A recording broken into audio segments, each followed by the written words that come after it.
예, 뭐 이미 많이 알려져 있는 가평 계곡 살인 사건입니다. 가평 계곡 살인 사건은 일명 이은혜 사건이라고 가해자 이름 붙여서 알려져 있죠. 직접적인 폭력을 가하지 않고서 상대를 파멸시키고 살해하면서 이득을 챙겼다라는 점에서 가스라이팅 범죄의 새로운 유형으로도 알려지고 있습니다. 네. 이 가평 계곡 살인 사건은 뉴스를 통해서도 많이 보도가 되긴 했습니다만은 오늘은 이 대한민국 최고의 프로파일러 두 분과 또 이대호 형사님의 시선으로 가평 계곡 살인 사건을 다시 한번 좀 분석을 해드리도록 하겠습니다. 영상을 함께 보시죠. 자, 지난 2019년 6월 30일의 영상입니다. 지금 전화 받고 있는 이 사람이 이제 세상을 떠난 윤모 씨고요. 아내가 이은혜였습니다. 목적지는 가평 용소 계곡으로 가게 되어 있었고, 아, 용소 계곡이구나. 네, 친구들까지 7명이 갔습니다.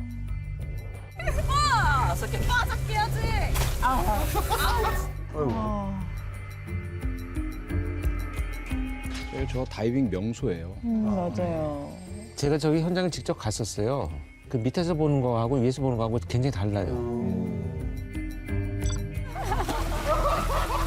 자, 지금 보시면은 피해자 윤모 씨는 튜브를 타고 있고 이제 물을 무서워한다는 거를 뭐 볼 수 있는 대목인데요. 그런데 주위에서 계속 심하게 물장난을 칩니다. 제가 뜨는 게 신기하지 않아? 제가 어떻게 뜨냐? 현수 튜브로 꼬리나기. 우와 높다. 높은데? 자, 지금 내연남으로 알려진 이 조현수. 다이빙을 하면서 이렇게 시범을 막 보이는 거죠. 수영을 못하는 윤모 씨를 부추기기 위한 그런 행동들이었습니다. 무섭다 무서워. 오빠가 안 뛰면 내가 뛸 거야 라는 얘기를 하면서 윤모 씨를 압박하고요. 결국 이은혜의 말에 다이빙을 하게 됩니다. 근데 다이빙을 한 윤모 씨가 시간이 지나도 물 위로 올라오지 않고 7분이 지나서야 이은혜가 신고를 합니다.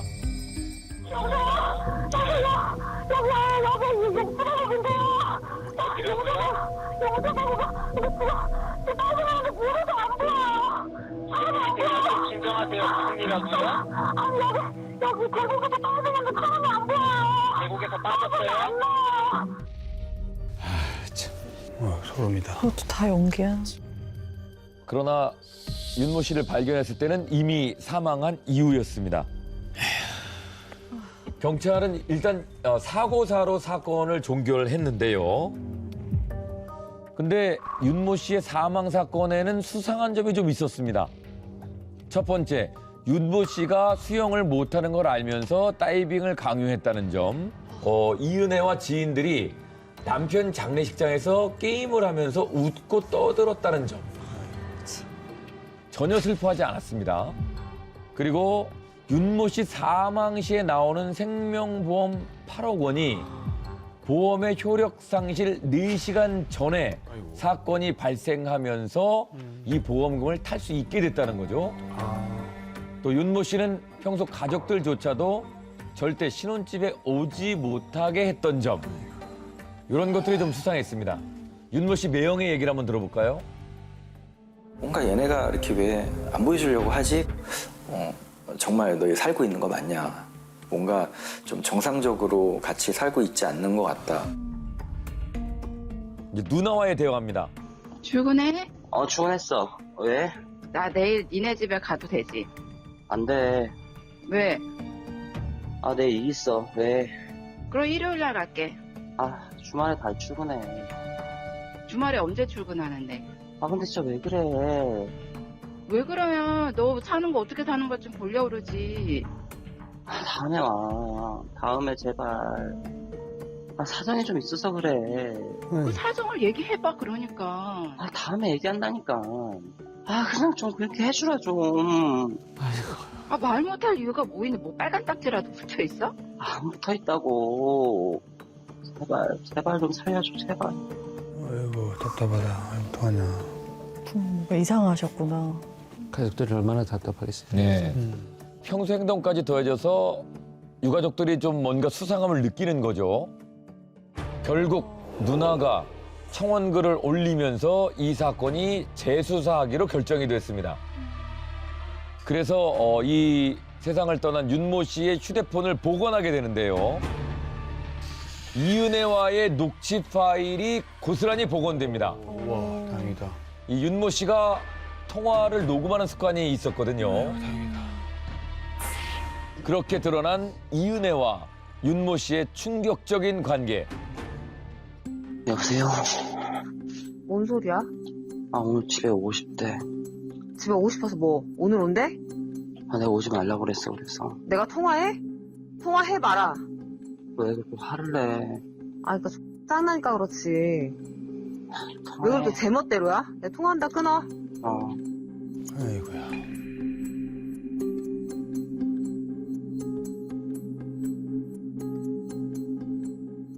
여보세요? 얘기해. 오빠 지금 지금 줘야 되거든? 200만 원? 이 200만 원은 여행 경비였습니다. 지금 여행 경비 200만 원을 달라고 요구를 하는 중이에요. 100만 원 일단 먼저 주고 그 다음에 나머지를 그걸 할게. 내일 주면 안 될까? 안 될 것 같아.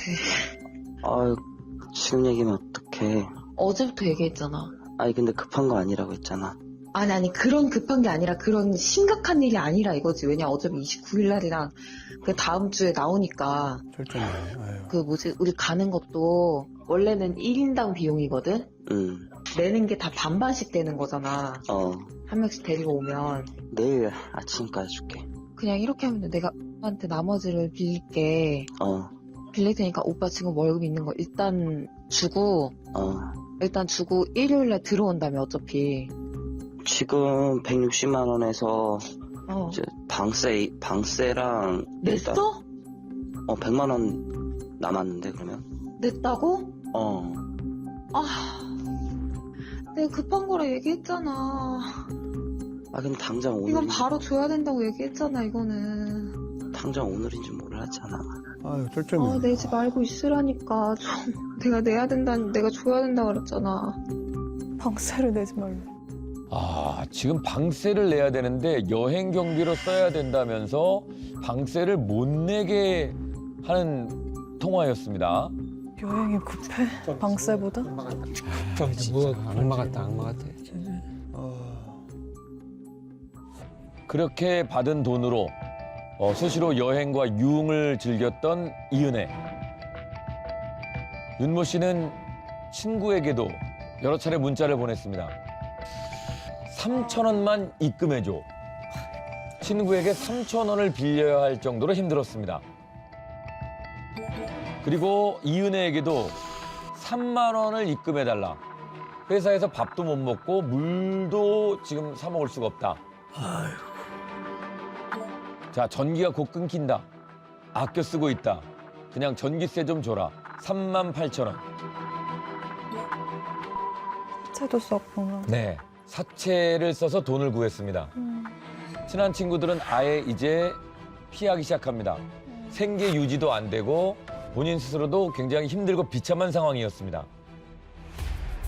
자, 누가 봐도 비정상적이었던 두 사람의 관계인데요. 저게 진짜 사이. 저 뭐예요? 뭐 하는 거야? 영화 포스터처럼 만든 거죠. 넌 벗어날 수 없어. 뭐 하는 거야? 감독 이은혜, 주연 피해자. 자, 삶이 무너져도 벗어날 생각을 하지 못한 이유. 윤모 씨에게 단연간 행해진 이은혜의 가스라이팅 때문이었습니다. 짱. 아이. 우리 둘이 데이트를 즐겨야 돼요. 네, 그렇죠. 좋은 기억으로 계속해서 사랑한다는 착각을 심어주고 우리 그냥 그만할까? 헤어질까? 이렇게 그렇게 좀 지치더라고. 그래서 그냥. 아니, 오빠 정말 근데 나 그만 만나고 싶어? 아니, 그런 건 아닌데 내 힘들게 해서 미안해. 너무 돈이 없으니까. 돈이 너무 없으니까. 돈이 너무 없으니까. 아니, 빚이 너무 많아. 저기 회사비도 너무 지금 얼마인지도 모르겠어. 많이 떼어갔나 보다. 오빠, 한 7, 8천 되는 것 같은데. 미안해. 내가 미안해, 정말. 몰라줘서. 윤모 씨가 힘들어하고 울먹이면서 통화할 때는 또 사과하고 달래주기도 합니다. 되게 좋아하는 여자고 내가 정말 사랑하는 여잔데 갑자기 힘이 빠지더라고. 그래서 나도 모르게 입에서 그냥 은혜야 이해해, 그만할까? 이해해. 헤어질까? 그런 얘기가 나왔어. 나도 모르게. 미안해. 난 그럴 의미 아니야, 아니야. 오빠 이해해, 진짜. 결과적으로 마지막에는 윤모 씨가 미안하다는 얘기를 합니다. 죄책감을 들게끔 그렇게 유대해온 이은혜의 행동이 보이는데요. 아이고. 가스라이팅을 통해서 윤모 씨는 파산 직전까지 몰리게 됩니다. 그리고 이 윤모 씨의 생명보험금을 탈 목적으로 살해 계획을 세우고 결국 내연남 조연수와 도망을 가게 되는 이은혜입니다. 야, 돈이 없으니까 이제는. 수배 중에도 여행을 다니면서 여유를 부렸던 두 사람은 결국 4개월 만에 체포가 됐습니다. 두 사람은 끝까지 무죄를 주장했고요.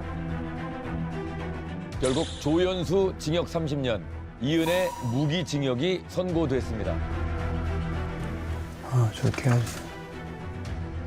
사건 발생 4년이 지난 2023년 살인미수, 보험사기 방지 특별법 위반으로 대법원 판결이 나면서 비로소 종결된 사건인데요.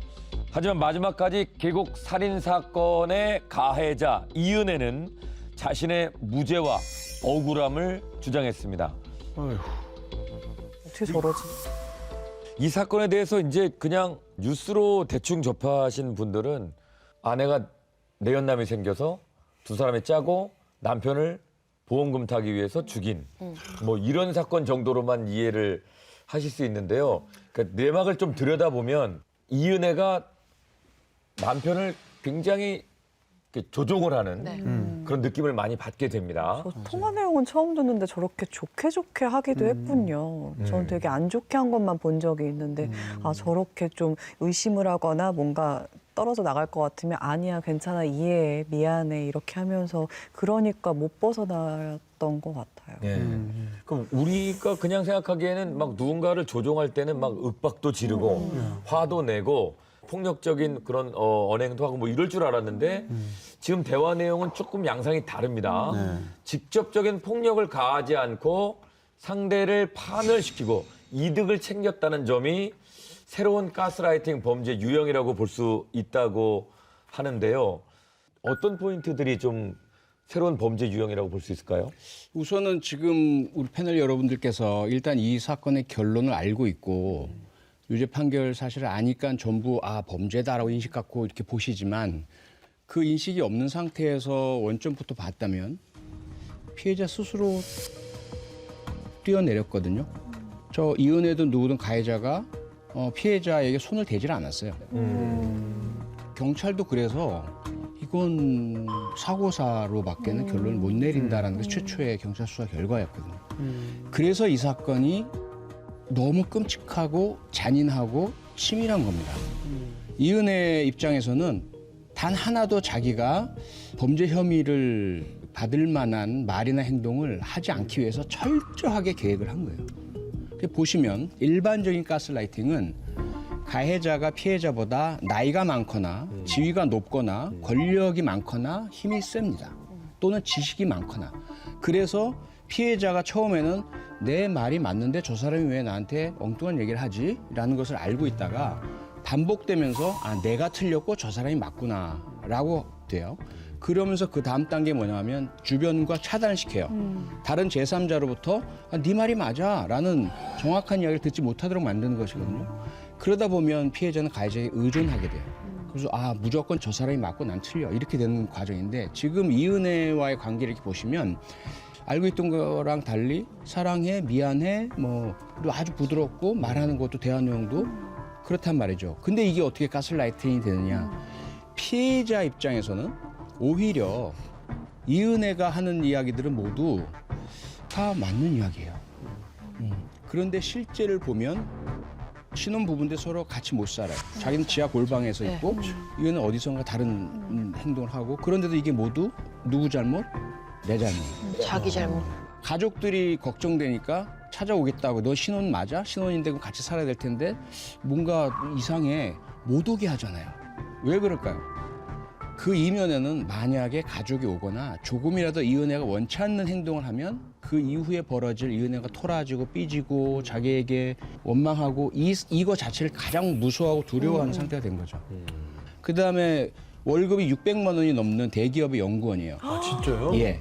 근데 그 월급 전체를 다 이은혜가 다 갖다 써요. 와. 그리고도 모자라서 회사에서 그 직원 대상으로 대출해 주는 거 있잖아요. 네. 이거 전부 풀로 대출을 받아서 또 이은혜가 다 갖다 써요. 할 수 있는 금융권 대출 다 받아서 이은혜가 다 써요. 그런데도 오빠 또 이렇게 부드럽고 뭐 이런 이야기를 하면서 마치 달란 돈을 안 주면 피해자가 나쁜 사람 되는 것처럼 피해자가 책임이 없는 것처럼 이렇게 인식되게 관계를 만들어 놨어요. 그래서 이런 이면들을 보지 않으면 겉만 보고 객관적인만 보면 이은혜가 강요한 거 없어요. 압박한 거 없어요. 욕도 안 하고 소리도 안 질러요. 알아서 피해자 윤 씨가 다 돈 주고 해달라는 거 다 해줘요. 이런 모양을 만들어낸 거죠. 그래서 사실은 너무나 치밀하고 너무나 잔인한 가스라이팅이다. 그렇게 볼 수 있는 거죠. 네. 진짜. 근데 뭐 이은혜 같은 경우는 과거에 결혼도 했었고 만났던 남자도 많았잖아요. 그럼 그런 다른 남자들한테도 가스라이팅을 했었어요? 그렇죠. 네. 지금 방금 표 소장이 얘기한 내용을 잘 들어보시면 여러분들께서 마치 사이비 종교에 사람이 빠지는 과정하고 비슷한데라는 느낌을 아마 맞아요. 가지셨을 겁니다. 그래서 동조하고 지지하면서 결국은 복종하게 만드는 이 사이비 종교에 빠지는 과정하고 매우 비슷한데요. 과거 이은혜와 결혼을 했던 남성들의 이야기를 전부 취합을 해서 들어보니까 처음에는 동정심을 유발하는 것으로부터 시작을 합니다. 그래서 스스로 동조하게 만들고 지지하게 만드는 이 과정으로 시작을 하는 거죠. 그다음에 도와주고 싶은 마음이 들게 만들어서 시간이 지나면 가족의 생계가 달렸다는 식으로 이야기를 하면서 이걸 갚아줘야 돼. 또 오빠 믿고 이걸 내가 빌렸어 급해서. 뭐 이거 다 해준다고 했잖아. 이런 식의 가스라이팅을 통해서 상대방한테 마치 이것을 내가 해결해 주지 않는다면 엄청나게 이 사람의 불행에 대해서 책임이 있는 것처럼 가스라이팅을 통해서 복종하게 만드는 지배, 심리적 지배를 이어가게 됐던 거죠. 와. 이게 멀리서 봤을 때는 저거 왜 당해? 저거 누가 봐도 저 진심 아니야라고 하지만 뭔가 이거 약점을 파고드니까 그런 거에 네. 빠질 수밖에 없는 상황이 네. 있을 수도 있는 거거든요. 그래서 이건 단시간에 이루어지는 게 아니고요. 장시간 피해자의 아주 취약한 점들을 파악을 해서 단계별로 접근하기 때문에 피해자 입장에서는 벗어날 수 없는 정말 올가미 같은 이런 범죄다 이렇게 판단을 이렇게 보셔야 됩니다. 네, 맞아요, 진짜. 이은혜에게 적용된 혐의 보시면 살인죄가 있고 살인 미수죄가 있어요. 근데 보험 사기죄가 있죠. 그 살인 미수가 지금 소유 씨 말씀하신 살인 시도를 했었던 보고 도구를 사용해서 살해하려고 했다가 그 양 조절에 실패했는지 어쨌는지 결국 미수에 그쳤던 일도 있었고요. 못됐다. 그런데 이 사건의 가장 이제 살인의 의심을 사게 됐던 부분이 뭐냐면 보험입니다. 이번에 이제 그 살인을 저지를 때도 7번째로 계약이 실효되기 4시간 전이었어요. 이 4시간만 지나면 보험금을 납입하지 않았기 때문에 이 보험 효과가 없어지는 그런 때였거든요. 그래서 이제 보시면은 이은혜가 놀러 가자고 하고 빨리 다이빙을 하도록 재촉을 막 합니다. 그 시간 전에 뛰어내리게 하려고. 아, 진짜. 이걸 치밀하다. 뭐 우연의 일치라고 보기에는 너무 아니에요. 일단 다 사망보험을 보이고. 사망보험을 막 많이 들고 어떻게든 내고 이거는 일단 의심해봐야죠. 무조건 그렇죠. 의심되는 부분이잖아요. 그래서 상당한 부분 계획된 범죄로 판단을 했던 것이 법정의 판단입니다. 특히 이제 공범이 있었잖아요. 지금 이 공범 같은 경우에는 만약에 같이 체포되지 않고 처벌을 받지 않았다면 아마도 이 공범도 사망했을 가능성은 높아요. 결국은 이은혜 입장에서는 계속 도구로 사용을 하다가 나중에 필요가 없어지면 금전적인 이득을 취하고 또 어떤 형태로든지 죽음에 이르게 만들 가능성이 높다 이렇게 생각을 합니다. 이런 학습된 범죄로 판단하는 이유 중에 하나는 뭐냐면 이은혜는 파타야에서 그 전 남편이 스노클링을 하면서 이미 그 사고로 판단되는 형태의 사망 사건이 있었어요. 그래서 자신의 하는 이런 행동에 대해서 충분히 자신감이 있었지 않았는가 이렇게 보여집니다. 그래서 이번 윤모 씨 사건 때도 사망보험금 지급을 거부한 보험사를 상대로 고발한다고 프로그램에 제보까지 했었습니다. 맞아. 제보까지 맞아. 했었습니다. 그래서 이제 프로그램에서 확인을 해보려고 하는데 그것 때문에 사실은 사고사로 종결됐다가 여기에다가 이제 그 피해자 차에서 물어보니까 가족이 아 이거는 살인 같다 철저히 수사해달라 이러면 다시 이제 다른 경찰서에다가 진정서를 내요. 그래서 이제 수사가 시작돼서 진실이 밝혀지게 된 것이거든요. 만약에 이렇게 보험금 타내려고 무리한 행동을 하지 않았다면 의심은 가지만 그냥 법적으로는 묻혔을 수도 사고사로 끝났을 수도 있습니다. 그러니까 정말 잘 치밀하게 잘 유지해 오다가 정말 큰 돈이 앞에 있으니까 자기도 약간 이성의끈이 탁 살짝 놓아진 순간이었던 거죠. 자기가 스스로 신고를 한 꼴이 돼버린 거니까. 근데 이제 이은혜가 나를 해칠 수도 있겠다라는 생각도 하지 않았을까 싶거든요. 그럴 수도 있죠. 내 장례식장에 이 사람은 안 올 거야라는 마음을 가졌을 때는 이 사람은 그냥 바로 뭐 나에게 관심을 끌 거야. 뭐 이 정도의 마음이 있을 때도 분명히 있다는 얘긴데 내가 수영을 못하고 물도 무서워하는데 계곡을 따라갔어요. 그리고 늦은 시간에 다이빙 하라니까 다이빙도 하고 이 마음은 또 뭘까요? 우선 이렇게 보시면요. 이은혜랑 피해자 사이에 관계의 본질이 뭐냐. 저는 이게 인질관계다라고 보거든요. 이은혜가 인질로 잡고 있는 건 동거예요. 네가 내 말 잘 들어주면 동거해 줘. 같이 살아줄게. 예. 그리고 이게 그 피해자 입장에서는 그냥 그런 둘 간의 관계만의 문제가 아니라 가족이 이 결혼 자체에 대해서 의심하고 걱정하고 불안해하는 결혼이거든요. 근데 그 이후에도 잘 사는지가 늘 걱정이에요. 근데 이 피해자 입장에서는 가족한테 그런 걱정을 끼쳐주고 싶지가 않아요. 그래서 함께 사는 모습을 보여주고 싶은데 해답은 이은혜가 쥐고 있거든요. 그러니까 이은혜한테 무조건 잘해줘야 되고 두 번째 성격적인 차이가 있습니다. 피해자는 대단히 착한 분이에요. 남에게 피해 끼치기 싫어하고 평화지향적이라서 갈등이나 싸움을 싫어해요. 이런 관계에서 주로 상대방이 그 성격을 알고 있을 때 어떻게 하냐면 본인이 원하는 게 있잖아요. 그럼 갈등을 유발합니다.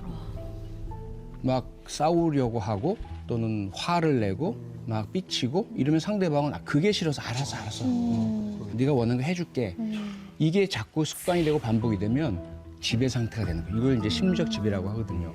그래서 지금 이 둘 간의 관계를 보면 대단히 고학력의 연구직에 종사하는 이 피해자 입장에서는 이은혜가 하는 행동과 말의 의도도 의심스럽고 그리고 자기는 죽어도 물에 들어가고 싶지 않은 수영도 못하고 이런 사람인데 그 높은 곳에서 다이빙까지 하고 도대체 왜 그랬을까라는 의문을 가지시게 되겠지만 그렇게 만드는 과정에서 바로 이러한 이은혜가 잡고 있는 인질이라는 함께 살아줄 거야? 어떻게 하면 내 말을 들어주면. 근데 내 말 안 들어준다? 그럼 나는 당신 가족이 뭐라고 하든지 간에 내가 거기에 대해서 문제 제기할 거야. 뭐 이런 어떤 분란을 일으킬 거야. 라는 이것만 가지고도 충분한 지비가 되는 거죠.